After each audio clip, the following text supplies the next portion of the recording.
Hey, how's it going, my super friends? I am Immortal. Thanks for watching the vid. This is my review for the Immortal Man number 1. Of course, the new age of DC heroes. This is Jim Lee, James Tynion IV. I think James crafted a good entry for DC's new age of heroes. The focus in this is not the world building, is more the overt characterization, you know. The overall plot feels well balanced, and the designs and art are really cool. I think they're some of the best in comics right now. DC's new age of heroes. It has opened a lot of doorways for great writers and artists.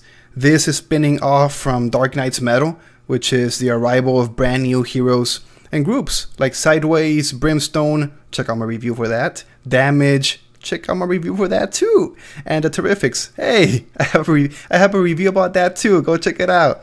So they have led the charge with intense storylines and great allusions to old school comic book themes, like the love for Silver Age science and magic just shines in these pages. And now, a special team of superheroes, the Jim Lee and James Tynion IV, the Immortal Man number 1. Ooh, it's, you know, I think it surprised me with its incredibly balanced plot.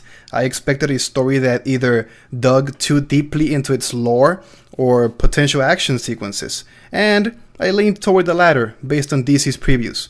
However, the story manages to do some hard work. It balances the world building, the intense action, the deep character moments throughout. So much of this can be attributed to Caden Park's presence in the story, as he helps ground the reader like in all of the science fiction chaos. However, Tynion is not afraid to break away from Park's perspective. I mean, when we get like the opportunity to see the world through Park's eyes, as well as those of already established heroes, giving the story two interesting points of view, and I like that. Two POVs. And this is not actually a problem. However, it may bother some readers. This issue feels very much like the Silver Age of comics. It uses a lot of strange science fiction terms and concepts without going into much detail about them. So you just have to like accept it. The creators even explained that the villainous Infinite Woman is so old that she created war and conquest. Okay, sure, man. I think Tynion seems to just expect readers to go with it. And for the most part, I do. I mean, some readers may want a bit more of an explanation. I just feel like this takes a lot of inspiration from Kirby's work on the New Gods, you know? I think it looks a lot like that. And I can forgive this lack of information.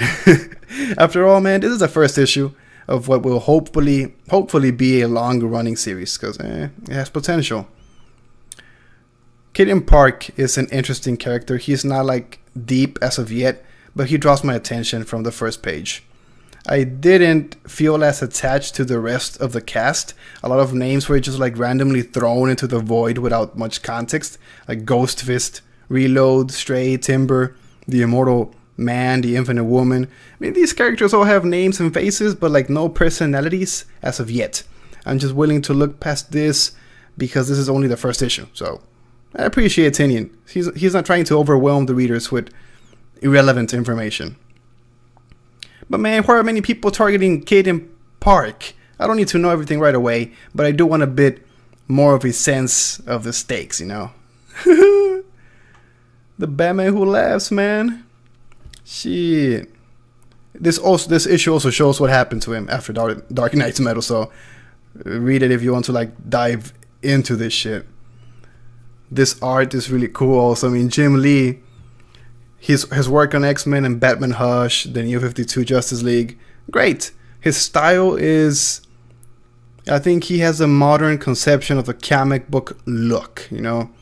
It should be no surprise that his work in Immortal Man is some of the best in modern comics. Every page just like exudes energy.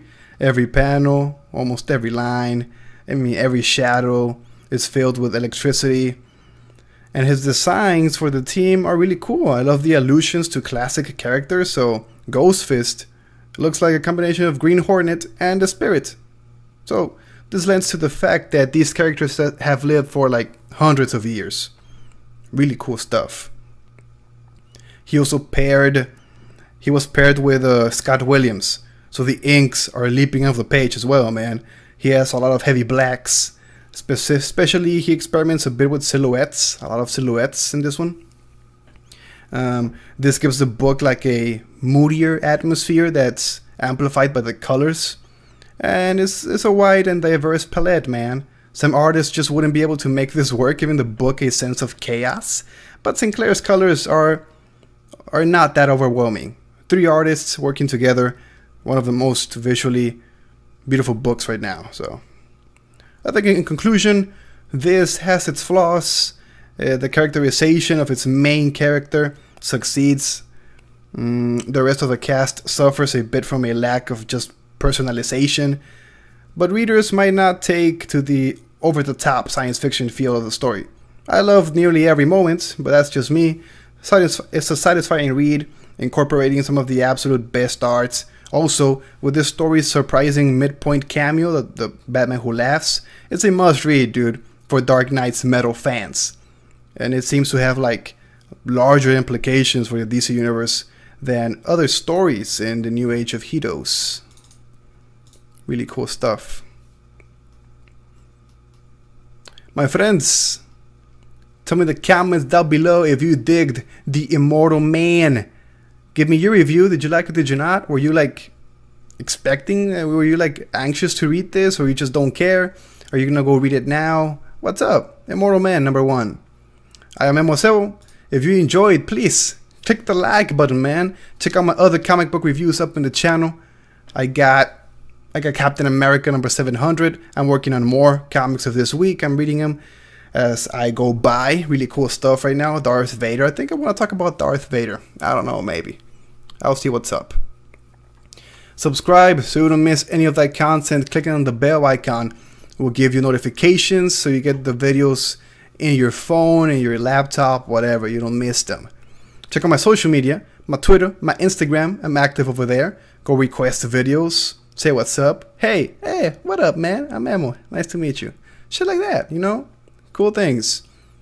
And of course, I'll see you in the next one.